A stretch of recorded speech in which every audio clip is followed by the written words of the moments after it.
আলহামদুলিল্লাহ, যাবতীয় প্রশংসা গুণগান সেই মহান আল্লাহ সুবহানাহু ওয়া তাআলার, যে মহান স্রষ্টা আমাদেরকে শাবান মাসের মাঝামাঝিতে জুমার সালাত আদায়ের উদ্দেশ্যে জুমার ঘর মসজিদে আসার, সালাতের পূর্বে খুতবায় কিছু কথা বলার এবং শোনার সুযোগ দিয়েছেন, তার শুকরিয়া আলহামদুলিল্লাহ। সালাত এবং সালাম সর্বশেষ এবং শ্রেষ্ঠ রাসূলের প্রতি, যিনি আমাদেরকে যাবতীয় সঠিক পথ দেখিয়ে দিয়েছেন, তার প্রতি সালাত এবং সালাম সাল্লাল্লাহু আলাইহি ওয়াসাল্লাম। মসজিদে উপস্থিত দিনী মুসলিম ভাই ও বোন, রমজান মাস আসলেই আমরা যে আয়াত শুনি, সেই আয়াতটি আপনাদের সামনে উপস্থাপন করা হয়েছে। আজকের আমার আলোচনার বিষয় রমজানের প্রস্তুতি। রমজান মাস আসলে আল্লাহ তাআলা রমজান মাসের জন্য আলাদা প্রস্তুতি গ্রহণ করেন, এটা আল্লাহ তাআলার পদ্ধতি। এই রমজান মাস আসলে আল্লাহর প্রস্তুতি এবং আমরা বান্দা, আমাদেরও প্রস্তুতি রয়েছে। আল্লাহ কীরকম প্রস্তুতি নেন এ বিষয়ে আলোচনা আসবে। বর্তমান চলমান সময়ের সাথে সম্পর্ক রেখে আমরা রমজানের একটা প্রস্তুতি গ্রহণ করব ইনশাআল্লাহ। রমজানের প্রস্তুতির আগেই আমাদের দেশীয় একটা প্রস্তুতি চলছে প্রায় মানুষের মধ্যে। এটা হোক হানাফি, হোক সালাফি, হোক হিন্দু। এখানে হানাফি, সালাফি, হিন্দুতে কোনো পার্থক্য নেই। শরীরের রক্ত যেন সবারই একই গতিতে চলছে। নিজেদেরকে হানাফি বললেই কি আর হিন্দু বললেই কি, এখন একই টেবিলে সবাই। তাই এই সময়ের সাথে সম্পর্ক রেখে আমাদের রমজানের একটা প্রস্তুতি নিয়ে আলোচনা। সেটা কি? আল্লাহ তাআলার নির্দেশ। আল্লাহ বলেন, ইয়া আইয়ুহাল্লাযীনা আমানু, হে ঈমানদারগণ, হে বিশ্বাসীগণ, কুতিবা আলাইকুমুস সিয়াম কামা কুতিবা আলাল্লাযীনা মিন ক্বাবলিকুম। হে বিশ্বাসীগণ, হে ঈমানদারগণ, তোমাদের উপর রমজানের সিয়ামকে ফরজ করে দেওয়া হয়েছে, যেভাবে তোমাদের পূর্ববর্তীদের উপরেও ফরজ ছিল। কেন? লাআল্লাকুম তাত্তাকুন, যাতে করে তোমরা তাকওয়া অর্জন করতে পারো। অত্র আয়াতে প্রথম নির্দেশ আল্লাহ ঈমানদারদেরকে দিয়েছেন, কোনো হিন্দুকে দেননি, খ্রিস্টান নাসারাকে দেননি। ইহুদি, নাসারা, হিন্দু সহ মুসলিমের বাইরে যত ধর্ম বিশ্বাসী মানুষ রয়েছে, তাদেরকে আল্লাহ তাআলা সিয়ামের নির্দেশ দেননি। নির্দেশ দিয়েছেন শুধুমাত্র ঈমানদারদেরকে। আল্লাহ যদি বলতেন ইয়া আইয়ুহান নাস, হে মানব মণ্ডলী, হে মানব জাতি, তাহলে এর ভেতরে হিন্দু, বৌদ্ধ, খ্রিস্টান সবাই ঢুকে যেত।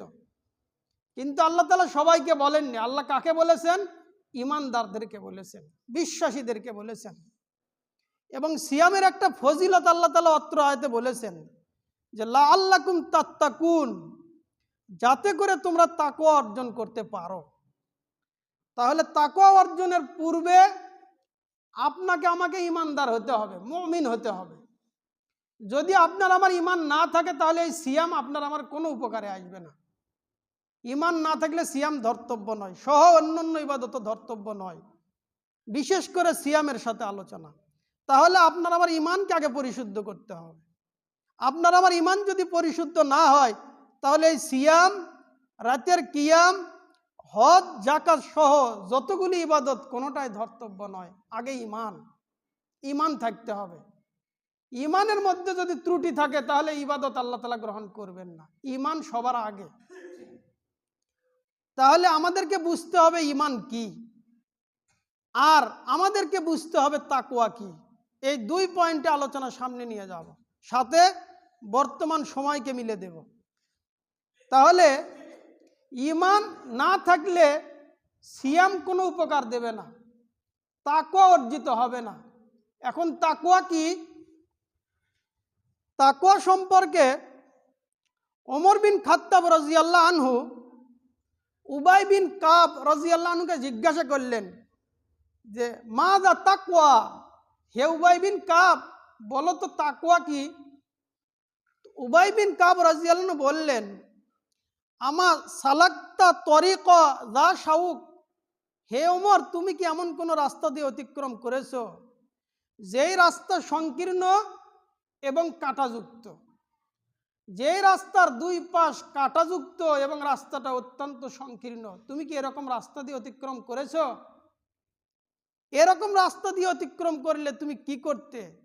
তো ওমর বিন খাত্তাব রাদিয়াল্লাহু বললেন যে বালা, হ্যাঁ আমি এরকম রাস্তা অতিক্রম করেছি।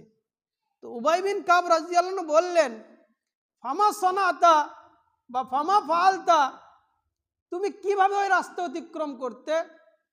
ওমর বিন খাত্তাব রাদিয়াল্লাহু বললেন সাম্মারতু ওয়াজতাহাত্তু, আমি ওই রাস্তার অতিক্রম করার সময় আমি আমার জামাকে, আমার পোশাককে খুব আঁটোসাঁটো করে ধরতাম আর খুব চেষ্টা প্রচেষ্টার সাথে ওই রাস্তাকে অতিক্রম করতাম, যাতে করে ওই কাঁটা আমার কাপড় নষ্ট না করে, আমার শরীর ক্ষতবিক্ষত না করে। উবাই বিন কাব রাদিয়াল্লাহু বললেন যে যাকাত তাকওয়া, ওমর এটাই তাকওয়া। তাহলে তাকওয়া কি? তাকওয়া হলো কাঁটাযুক্ত রাস্তা দিয়ে নিজের সার্বিক নিরাপত্তা, নিজের শরীর, নিজের পোশাক, আমার যেন কোনো ক্ষতি না হয়, এই মেজাজ নিয়ে চলা, এটাই হলো তাকওয়া। তাহলে আমরা তাকওয়ার একটা সংক্ষিপ্ত সংজ্ঞা শুনলাম, বুঝলাম। তাহলে এই তাকওয়া অর্জন হবে কিভাবে? সিয়াম পালনের মাধ্যমে। আর সিয়াম গ্রহণযোগ্য হবে কখন? আপনার আমার ঈমান ধর্তব্য হলে। ঈমান না থাকলে সিয়াম ধর্তব্য হবে না। মুস্তাদরাকে হাকিমে বর্ণিত হাদিস, আব্দুল্লাহ ইবনে আমর রাদিয়াল্লাহু আনহু বলেন যে রাসূল সাল্লাল্লাহু আলাইহি সাল্লাম বলেছেন ইন্নাল ঈমান লা ইয়াখলাকু ফি জাওফি আহাদিকুম কামা ইয়াখলাকু সাউব, তোমাদের ঈমান তোমাদের ভিতরে জীর্ণ শীর্ণ হয়ে যায়, তোমাদের ঈমান শুকে যায়, তোমাদের ঈমান খুব সংকীর্ণ হয়ে যায়।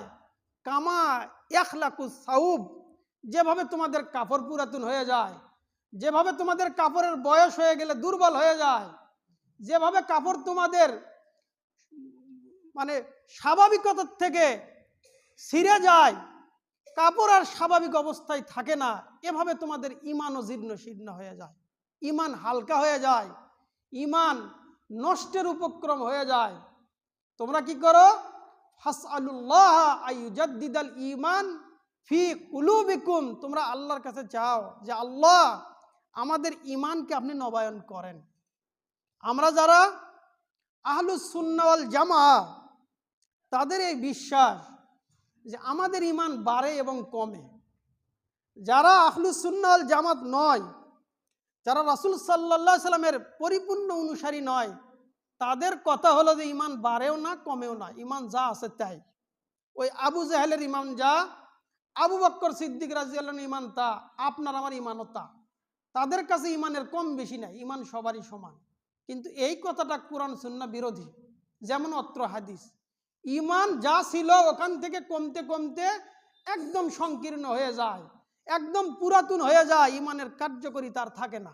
যেভাবে কাপড় পুরাতন হয়, কাপড় নতুনে যে অবস্থায় থাকে, বয়স হয়ে গেলে কাপড়ের ওই সৌন্দর্য থাকে না, ওই শক্তি থাকে না, হালকা একটু টান পেলেই কাপড় ছিঁড়ে যায়। ঈমানের অবস্থা হলো এমন। ঈমান যে বাড়ে কমে কোরআনের অসংখ্য দলিল। মুসা আলাইহিস সালাম, তার কাছে আল্লাহ তাআলা ওহী করেছেন, ইব্রাহিম আলাইহিস সালামের কাছে ওহী করেছেন। ইব্রাহিম আলাইহিস সালামের ঈমান বাড়ে এবং যে কমে তার দৃষ্টান্ত কোরআনে আল্লাহ তাআলা উপস্থাপন করেছেন। আল্লাহ তাআলা ইব্রাহিম আলাইহিস সালামকে বললেন, ইব্রাহিম আলাইহিস সালাম আল্লাহকে বললেন যে আল্লাহ কাইফা তুহিল মাউতা, আপনি নাকি মৃত্যুকে জীবিত করতে পারেন। অথচ ইব্রাহিম আলাইহিস সালাম নমরুদের সাথে তর্ক বিতর্ক অনুষ্ঠান করেছিল। নমরুদকে বলেছিল, হে নমরুদ, আমি ওই আল্লাহতে বিশ্বাসী যে আল্লাহ জীবিতকে মৃত্যু, মৃত্যুকে জীবিত করতে পারেন। নমরুদ তখন বলেছিল এই কাজ আমিও পারি। কিভাবে? একজন ফাঁসির আসামিকে আমি ছেড়ে দিয়ে তার জীবন দিতে পারি, আর একজন নির্দোষ মানুষকে হত্যা করে তাকে আমি মারতে পারি। ইব্রাহিম আলাইহিস সালাম দেখলেন কাফেরের তো বুদ্ধি কম, তখন তাকে বললেন যে আমার আল্লাহ সূর্য পূর্ব দিক থেকে উঠায়, তুমি পারলে পশ্চিম দিক থেকে উঠাও।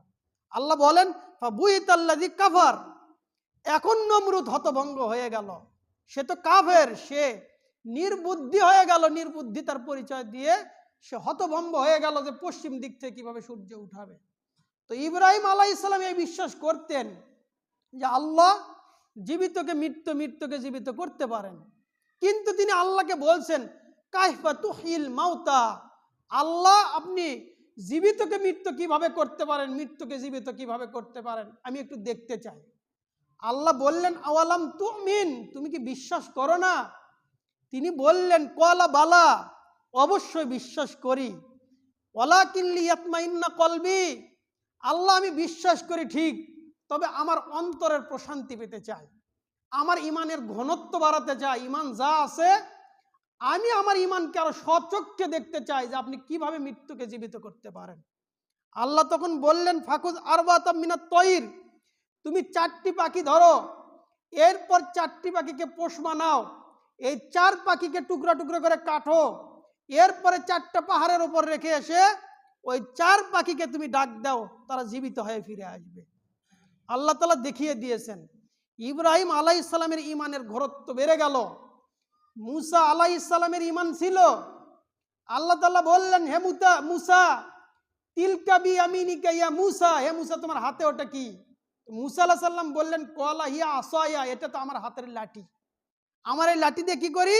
আতাওয়াক্কাউ আলাইহা, আমি এই লাঠির উপর ভর দিয়ে চলি, ও আহুসু বিহা আলা গনামি, আর আমি এই লাঠি দিয়ে এই গাছ থেকে পাতা পেরে আমি আমার ছাগলকে খাওয়াই, ওয়ালিয়া ফিহা মাআরিব উখরা, আর আমার এই লাঠির আরো অসংখ্য কাজ আছে।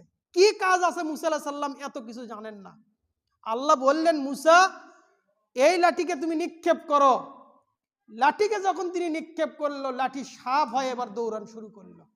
মুসা আলাইহিস সালাম ভয়ে পিছনের দিকে না তাকিয়ে দৌড়ান শুরু করলেন। আল্লাহ বললেন মুসা ভয় পেও না, তুমি লাঠিকে ধরো, তুমি সাপকে ধরো, আবার সানুইদুহা সিরাতাল উলা, আমি তাকে আবারও পূর্বের অবস্থায় ফিরিয়ে দেব। তাহলে যখন মুসা আলাইহিস সালাম দেখলেন যে তার হাতের লাঠি সাপ হচ্ছে, তখন তার আল্লাহর প্রতি ইমানের বিশ্বাস যা ছিল আরো কয়েক গুণে বেড়ে গিয়েছিল। তার মানে ইমান বাড়ে আবার ইমান কমে। তো রাসূল সাল্লাল্লাহু আলাইহি সাল্লাম এই কথাই বললেন যে তোমাদের ইমান তোমাদের অন্তরের ভেতরে জীর্ণ শীর্ণ হয়ে যায়, শুকে যায়, পুরাতন হয়ে যায়, যেভাবে তোমাদের কাপড় পুরাতন হয়ে যায়। তাহলে আমরা ইমানদার, আমরা মুমিন, আমরা মুসলিম দাবি করি, তা আমাদের ইমানের অবস্থা কি? এটাই হলো রমজানের প্রথম প্রস্তুতি।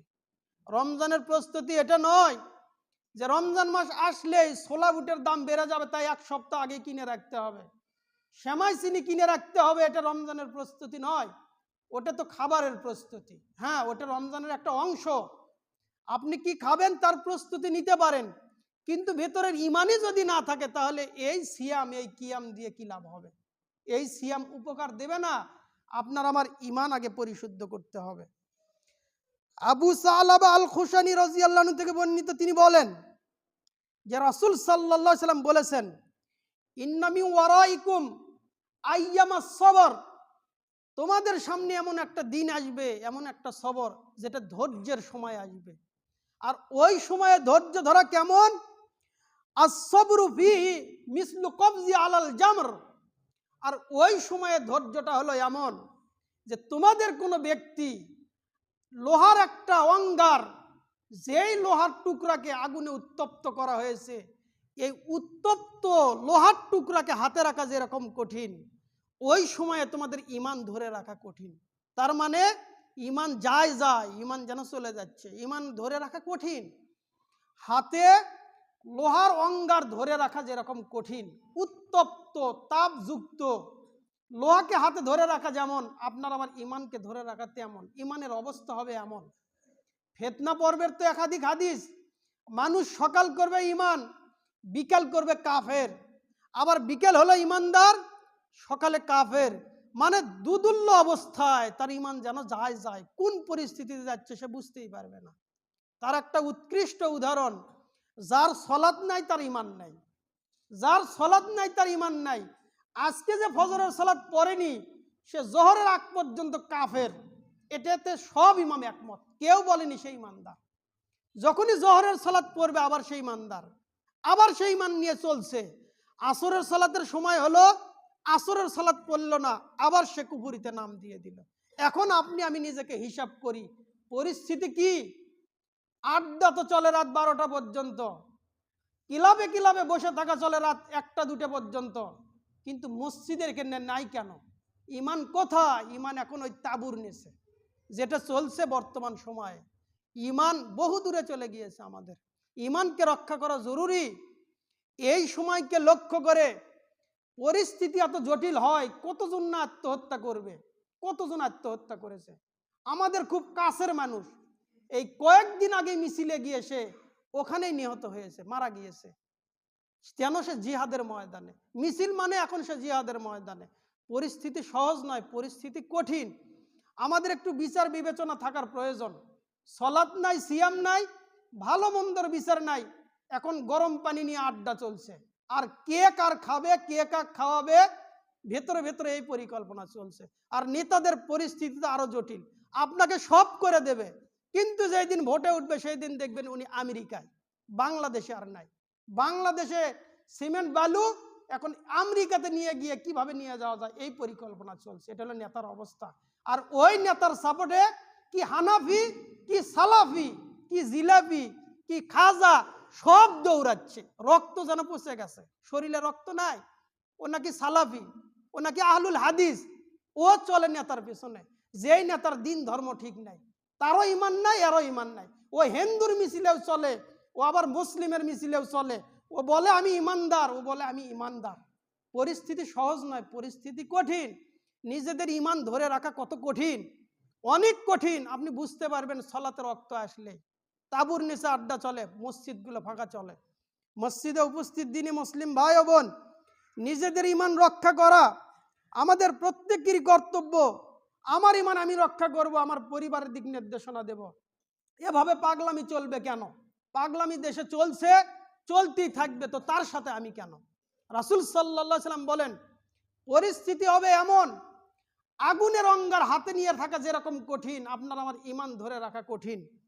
সাহাবীদেরকে তিনি লক্ষ্য করে বললেন, ওই পরিস্থিতিতে যে সুন্নাহর ভিত্তিতে জীবন যাপন করবে, ইবাদতের মধ্যে লিপ্ত থাকবে, তাকে 50 জনের সওয়াব দেওয়া হবে। সাহাবীরা তখন বললেন, হে আল্লাহর নবী, আপনি যে 50 জনের কথা বললেন, এই 50 জন কি আজরু খামসিনা মিনহুম, তাদের 50 জন?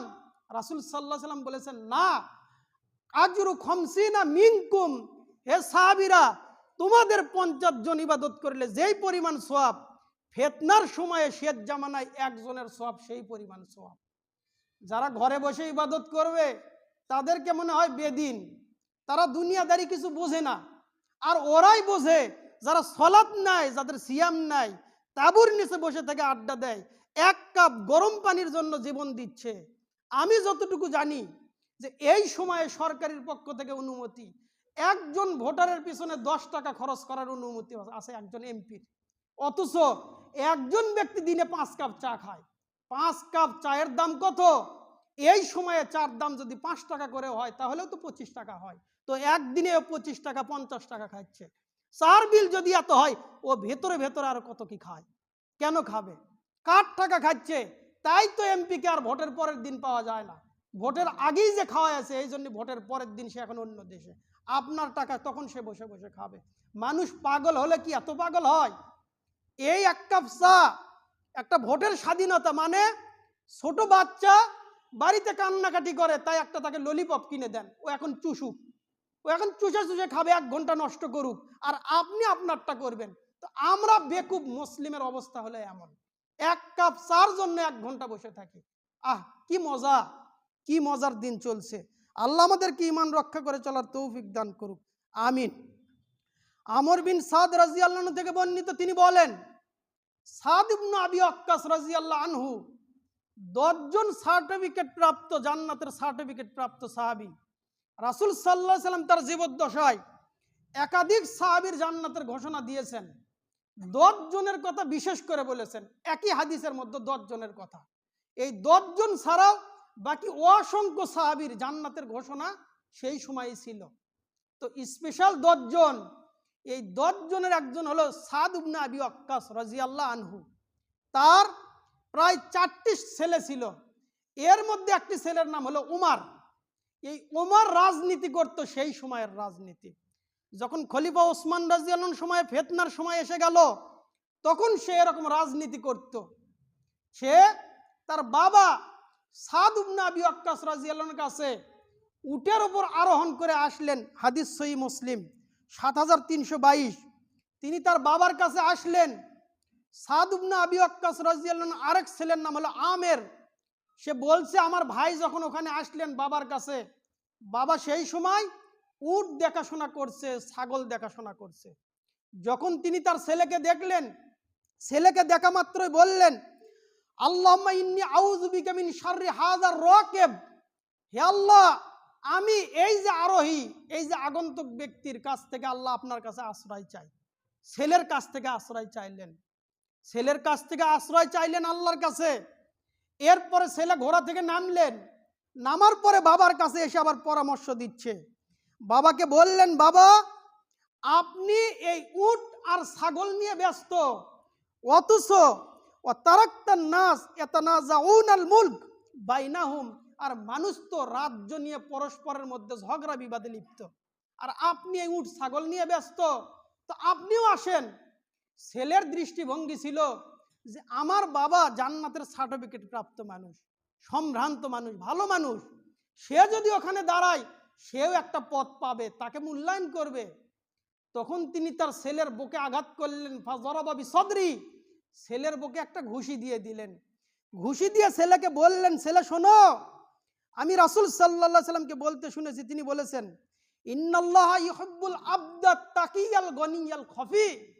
ছেলে শোনো, তুমি আমাকে রাজ্য নিয়ে মারামারি করতে বলো, তুমি আমাকে ইলেকশন করতে বলো, তুমি আমাকে রাষ্ট্রনায়ক হতে বলো, আর আমি আল্লাহর নবী সাল্লাল্লাহু আলাইহি সাল্লামকে বলতে শুনেছি, তিনি বলেছেন ইন্নাল্লাহা ইউহিব্বুল আবদা, আল্লাহ তাআলা তার বান্দাকে ভালোবাসেন। কোন বান্দাকে? যার 3টা বৈশিষ্ট্য থাকবে। এক, আত-তাকিয়া, যে হবে মুত্তাকি, যার মধ্যে আল্লাহ ভীরুতা থাকবে। 2, আল গনি, সে হবে আত্মনির্ভরশীল, কারো উপর নির্ভরশীল নয়।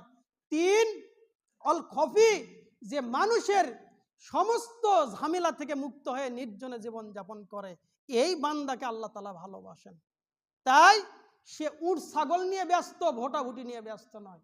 তো আপনি না সালাফি, আপনি না আহলুল হাদিস, আপনি না দাবি করেন হানাফি, আর শবে বরাতের রাতে হানাফি কি করলো? এক রাতে জীবনের গুনাহগুলো ক্ষমা করে নিল। অথচ ওই দিনে 2 শ্রেণীর মানুষ ছাড়া আল্লাহ তাআলা সবাইকে ক্ষমা করবেন। হাদিস ইবনু মাজা, মুসনাদে আহমদে বর্ণিত আরেক শ্রেণীর কথা রাসূল সাল্লাল্লাহু আলাইহি সাল্লাম বলেছেন, এই 3 শ্রেণীর মানুষ ছাড়া শাবানের 15তম রাতে সমস্ত বান্দাকে ক্ষমা করেন। তো তার মধ্যে যদি আপনি থাকেন আর আপনি শবে বরাতের ইবাদত করে জান্নাত পেতে যাচ্ছেন, জান্নাত এত সহজ নয়, জান্নাত কঠিন। তাই নিজেদের ঈমান রক্ষা করা জরুরি। ঈমান যদি রক্ষা না হয় তাহলে সব কিছু চলে যাবে। আল্লাহ আমাদেরকে ঈমান ধরে রাখার তৌফিক দান করেন, আমিন। আল্লাহ আমরা যেন ঈমান রক্ষা করে এই বর্তমান সময়ের যে ফিতনা, এই ফিতনা থেকে নিজেদেরকে বিরত রেখে সঠিকভাবে আমাদের জীবন যাপন করতে পারি, আল্লাহ সে তৌফিক দান করেন, আমিন। ইন্নাল হামদালিল্লাহি ওয়াহদা ওয়াসসালাতু ওয়াসসালামু আলা মান লা নাবিয়্যা বা'দা আউযু বিল্লাহি মিনাশ শাইতানির রাজীম ওয়ালা তামশি ফিল আরদি মারহা। আলহামদুলিল্লাহ, সমস্ত প্রশংসা আল্লাহ সুবহানাহু ওয়া তাআলার, যে মহান স্রষ্টা আমাদেরকে মুসলিমের ঘরে জন্মগ্রহণে ধন্য করেছেন, তার শুকরিয়া বলি আলহামদুলিল্লাহ। সালাত এবং সালাম সর্বশেষ এবং শ্রেষ্ঠ রাসূলের প্রতি সাল্লাল্লাহু আলাইহি ওয়াসাল্লাম। মসজিদে উপস্থিত দিনী মুসলিম ভাই বোন, আমি ইতিপূর্বেও বলেছি, আমরা যারা মেম্বারে দাঁড়িয়ে কথা বলি, আমরা যদি দেশের 3 দল হোক আর 5 দল হোক কারো দিকে যদি ঝুঁকে যায়, তাহলে মানুষ সঠিক পথ কোথায় পাবে? অন্তত যারা এই জায়গাগুলিতে দাঁড়াবে তাদেরকে স্বচ্ছ থাকতে হয়। কিন্তু তারাই যদি জীবনের একটা গিয়ার একদিকে ফেলে রাখে, তাহলে তো ভালো মন্দ বহু দূরের কথা, তাদের মাথায় আর ভালো মন্দ নাই। তাই আমরা ভোট দেই আর না দেই, যেই 3 জন দেশের সরকার হতে চাচ্ছে কেউ না কেউ হবে। আমার একটা ভোটের কারণে ওটা বন্ধ থাকবে না। কে সরকার হবে কে না হবে ওটা নিয়ে আমার কোনো টেনশনই নেই। আর কে ভালো দেশ স্বাধীন হওয়ার পর থেকে যাদের বয়স অন্তত 50, তারা দেখেছেন যে এইবার এই সরকার উঠলে হয়তো বা ভালো কিছু পাওয়া যাবে। শুধু এই চিন্তা নিয়ে চললো আপনার যৌবনকাল থেকে বার্ধক্যকাল পর্যন্ত, এইবার দেখা যাবে। তো এইবার দেখা যাবে, সবাই শুধু এইবার দেখতে দেখতে 5 বছর কেটে যায়, এইবার দেখা যাবে, এভাবেই চলছে। তারা যা চায় আমরা সবগুলি চাই। যেমন 4টি মাযহাব বর্তমানে পৃথিবীতে চলছে, এই 4 মাযহাব যা বলে সালাফিরা তাই বলে। তারা একথা বলে না যে আমরা একজনকে মানি 3 জনকে ফেলে দিই, আমরা সবাইকে মানি। দেশে যারা যেতে চাচ্ছে 3 দল, তারা যা চায়, দেশের উন্নয়ন চায়, ইমানের উন্নয়ন চায়, পরিবেশের উন্নয়ন চায়, আমরা সবগুলোই চাই। তার মানে যদি ওই 3 জন মিলে দেশ গঠন করতো, আমরা সবগুলোই চাই। তাহলে ভাগাভাগি কেন? ভাগাভাগি ইতিপূর্বে দেখেছেন এভাবেই চলছে। নিজেদের ইমান রক্ষা করতে চাইলে আপনাকে রক্ষা করতে হবে, তা না হলে পরিস্থিতি জটিল, পরিস্থিতি কঠিন। আপনার খাবে, আপনাকে শেষ করে দিয়ে চলে যাবে, আপনি আপনার ইমান রক্ষা করেন। এখন রাসূল সাল্লাল্লাহু আলাইহি সাল্লামের আল্লাহর আব্দ হওয়ার কিছু দৃষ্টান্ত। রাসূল সাল্লাল্লাহু আলাইহি সাল্লাম যখন খেতে বসতেন, তখন তিনি হেলান দিয়ে বসতেন না। হেলান দিয়ে না বসে তিনি স্বাভাবিকভাবে বসতেন, এক পা বিছিয়ে আর এক পা উঠিয়ে বসতেন এবং সাহাবীদেরকে বলতেন যে লা আকুলু মুত্তাকিয়ান, আমি হেলান দিয়ে খাই না। আমি কেমন খাই? কামা, আমি ওইভাবে খাই, আকালা কামা ইয়াকুলুল আব্দ, আল্লাহর বান্দা যেভাবে খায় আমি ওভাবে খাই। আমার খাওয়ার পদ্ধতি হলো আল্লাহর বান্দার খাওয়ার মতো, মানে দাম্ভিকতার সাথে খাই না। আমার খাওয়ার পদ্ধতি আল্লাহর বান্দা যেভাবে খায় সেভাবে আমি খাই। রাসূল সাল্লাল্লাহু আলাইহি সাল্লামের প্রত্যেকটি পদক্ষেপ, তার খাওয়া, তার চলাফেরা, আল্লাহ তাআলা আমাদের হাঁটার স্টাইল বলেছেন যে আমরা কিভাবে চলাফেরা করব। সূরা ফুরকানে প্রায় 11টি বৈশিষ্ট্য আল্লাহর বান্দার বলেছেন।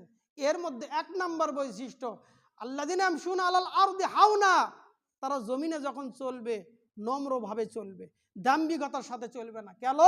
আল্লাহ তাআলা অন্যত্র বলেন ওয়ালা তামশি ফিল আরদি মারহা, তুমি দাম্ভিকতার সাথে চলো না, তুমি স্বাভাবিকভাবে চলো। তুমি দাম্ভিকতার সাথে চলে কি করবে? ইন্নাকা লান তাখরিকাল আরদ, তুমি তো তোমার পায়ের আঘাতে এই জমিনকে ফেরে ফেলতে পারবে না। ওয়ালাং তাবলুগাল জিবালা তুলা, আর পাহাড়ের সুউচ্চতা তুমি তো এটা টপকেও পার হয়ে যেতে পারবে না।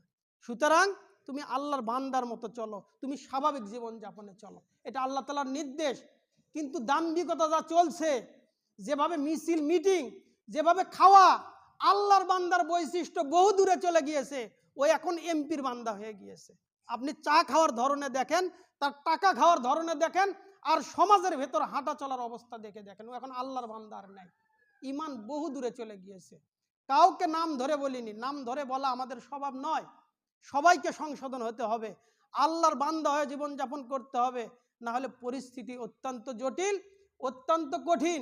আপনার আমার এই পদক্ষেপ কেমন হবে? আবু দাউদে বর্ণিত হাদিস, আব্দুল্লাহ ইবনে ওমর রাদিয়াল্লাহু আনহু থেকে বর্ণিত, তিনি বলেন যে রাসূল সাল্লাল্লাহু আলাইহি সাল্লাম বলেছেন মান তাশাব্বাহা বিকওমিন ফাহুয়া মিন, ওই ব্যক্তি তার সাথেই হবে যে যার সাদৃশ্য অর্জন করবে। মানে আপনি আওয়ামী লীগ ছিলেন, তো আওয়ামী লীগের সাথে আপনার হাসর। আপনি বিএনপি, তো বিএনপির সাথে যেতে হবে। আপনি জামাত, তো জামাতের সাথে যেতে হবে। এখন চিন্তা করেন আপনি কার সাথে চলবেন।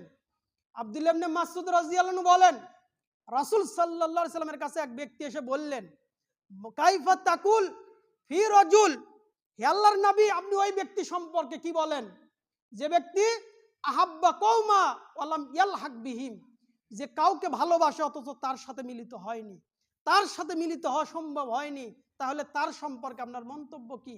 রাসূল সাল্লাল্লাহু আলাইহি সাল্লাম বললেন আল মারউ মাআমান আহাব্ব, ওই ব্যক্তি তার সাথেই থাকবে যে যাকে ভালোবাসে, সে তার সাথে চলবে। এখন আপনি আপনার এমপির দিকে তাকান, তার সাথে যদি আপনার হাসর হয়, পরিস্থিতি কত জটিল, পরিস্থিতি কত কঠিন। একটা উদাহরণ দেব এবার নাম ধরে। কিরকম? আপনারা দেখেছেন বেগম খালেদা জিয়া যখন মারা গিয়েছে, তখন তার জানাজা নিয়ে হানাফি আহলে হাদিসের মধ্যে বিশাল দ্বন্দ্ব চলছে। সূরা ফাতিহা পড়েনি, কেন পড়লো না, এই সেই বিভিন্ন কথা। আমার কথা ওইটা নয়, আমার কথা হলো আব্দুল মালেক সাহেব সামনে কেন তারেক রহমান মায়ের জানাজা পড়ালো না কেন? ওর বাবা আহলে হাদিস, ও আহলে হাদিস, ওর মা সালাফি মানহাজে চলাফেরা করে, কিন্তু ও একটা জানাজার সালাত পড়াতে পারলো না। আর এমনভাবে সালাত পড়লো, ও কোথায় যে হাত বাঁধলো আপনি জানাজার ভিডিও দেখেন, দেখলেই বুঝতে পারবেন মায়ের ভালোবাসা কোথায়। সূরা ফাতিহা বহু দূরের কথা, মায়ের জানাজা পড়াতে পারলো না কেন? এক সময় হাসিনা এবং খালেদার দুইজনের দ্বন্দ্ব হয়েছিল।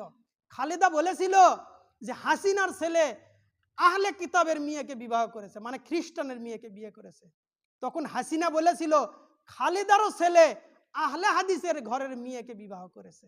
এই দ্বন্দ্ব আপনারা অনেকে শুনেছেন, অনেকে শোনেননি।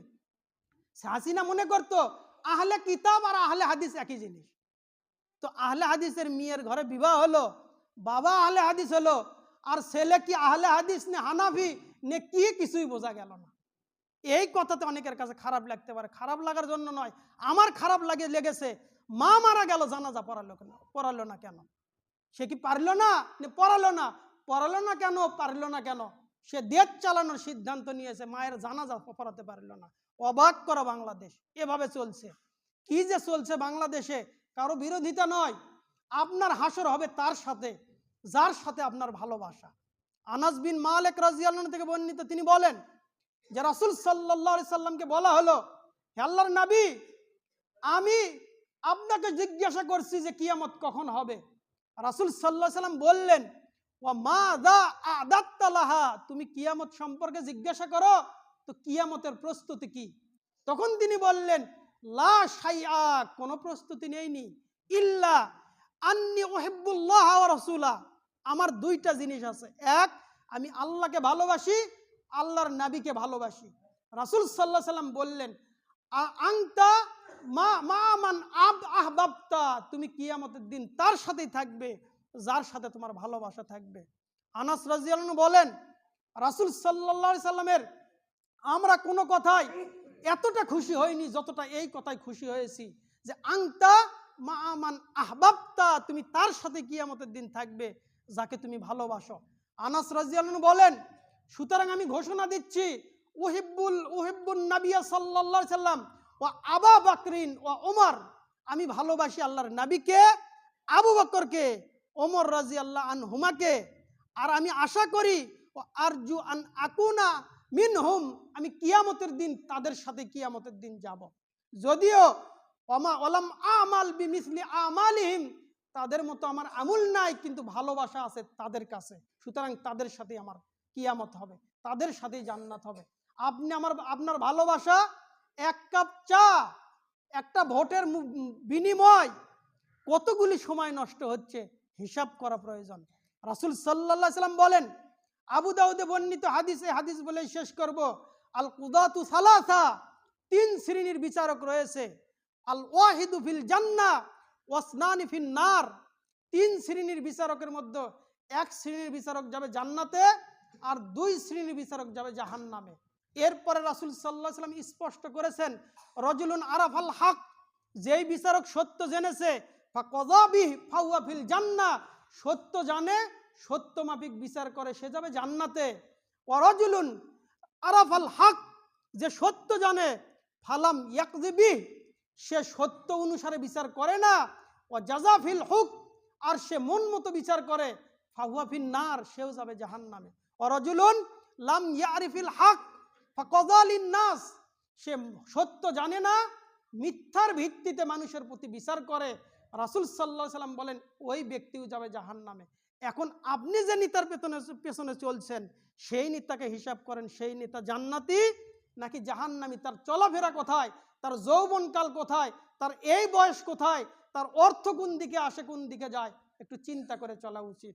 সামান্য কিছু কথা বললাম, আমার বলার যদি ত্রুটি হয়ে থাকে, আল্লাহ আমার বলার ত্রুটি ক্ষমা করে দিয়ে আমাদেরকে সঠিক কথাগুলো জেনে বুঝে সেভাবে চলার তৌফিক দান করেন, আমিন। যতটুকু বলা হলো, বলা কর্তার ভেতরে ভুল ত্রুটি বাদ দিয়ে সঠিক কথাগুলো যেন আমরা জেনে বুঝি।